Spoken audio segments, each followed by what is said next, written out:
Novamente hoje estamos na nossa última aula sobre visão geral de sinais e sintomas cardiovasculares.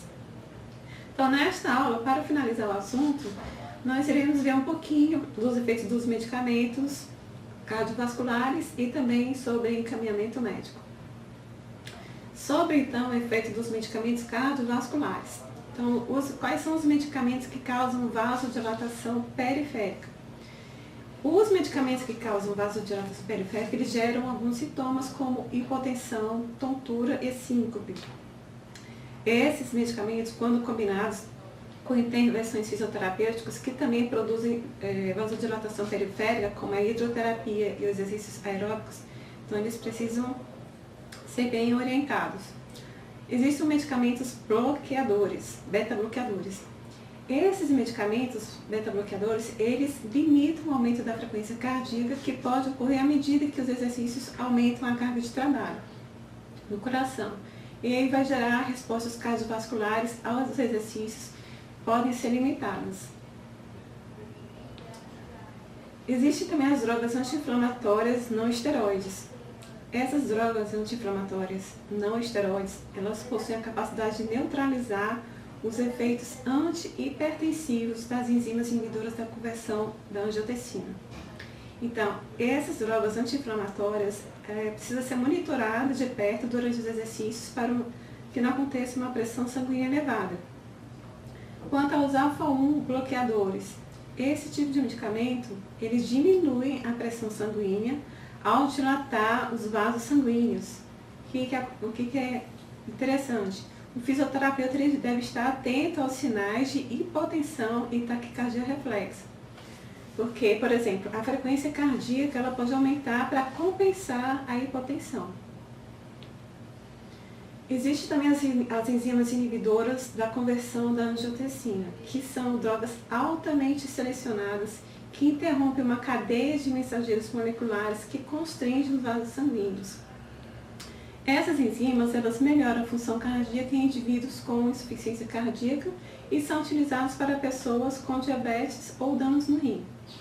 Os efeitos colaterais das enzimas inibidoras da conversão da angiotensina são a tosse seca e persistente.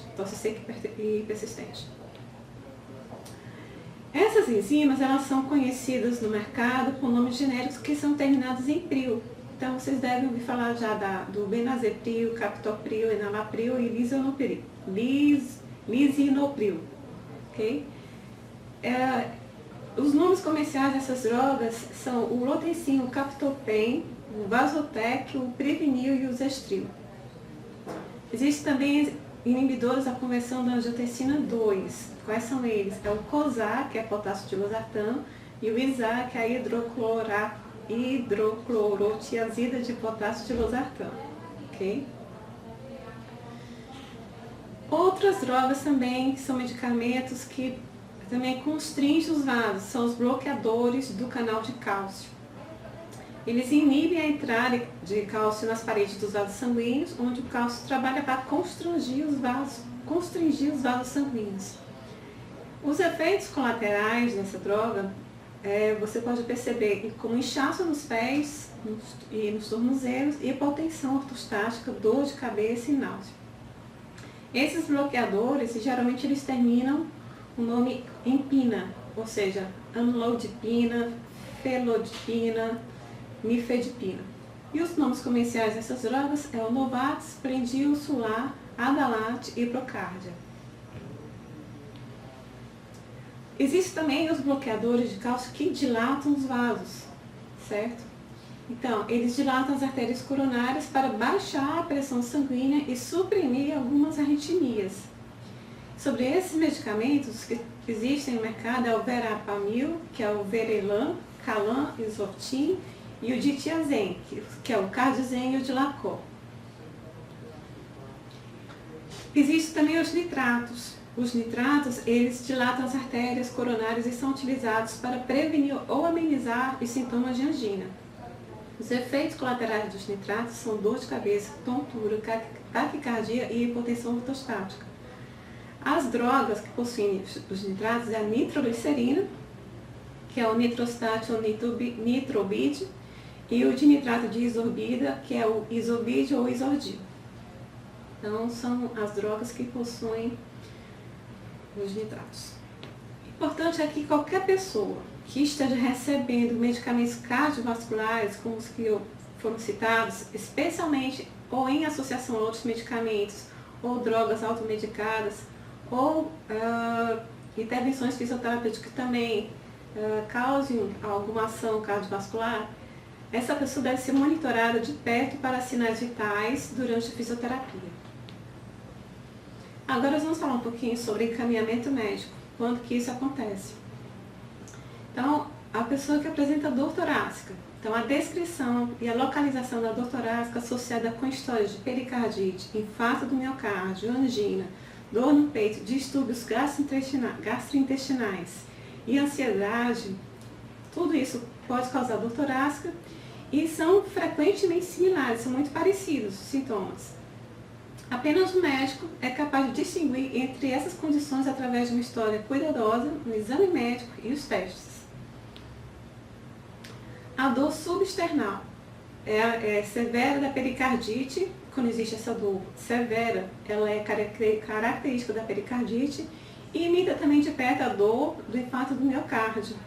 Mas os dois distúrbios, tanto a dor substernal da pericardite como do infarto agudo do miocárdio, eles diferem nos fatores de agravamento e de alívio. Ou seja, diferente o que agrava a dor do infarto, o que agrava a dor da pericardite. Então, são fatores diferentes, tanto do agravamento quanto do alívio. A dor associada a distúrbios gastrointestinais envolvendo o esôfago pode gerar uma dor como a de angina pectoris, com desconforto precipitado ao reclinar-se ou as refeições, durante as refeições. A dor esofágica ela não é agravada por exercícios, ao passo que a dor da angina verdadeira é causada por exercício ou esforço físico, e a dor esofágica é aliviada com repouso. A dor esofágica e a angina é diferente, ou seja, em ambos, tanto a ausculta como o ECG, eles fornecem ao médico informações valiosas e diagnóstico. Não é a responsabilidade do fisioterapeuta fazer a diferenciação diagnóstica entre as várias causas de dor torácica, mas sim, o fisioterapeuta precisa reconhecer os sinais e sintomas de origem sistêmica que podem imitar os distúrbios do sistema músculo-esquelético.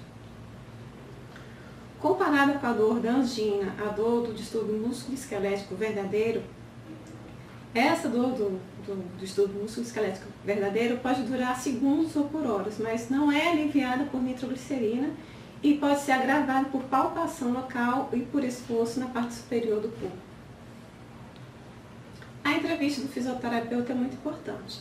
É um mecanismo primário usado para começar a explorar os sintomas relatados pelo paciente e é concluída através de um questionário cuidadoso ao cliente para determinar a localização, a intensidade, a frequência, os sintomas associados e os fatores agravantes e de alívio que são relacionados à dor ou aos sintomas, no caso, aos sintomas cardiovasculares.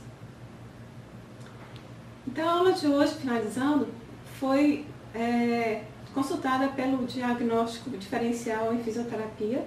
Eu agradeço a atenção de todos. Muito obrigada.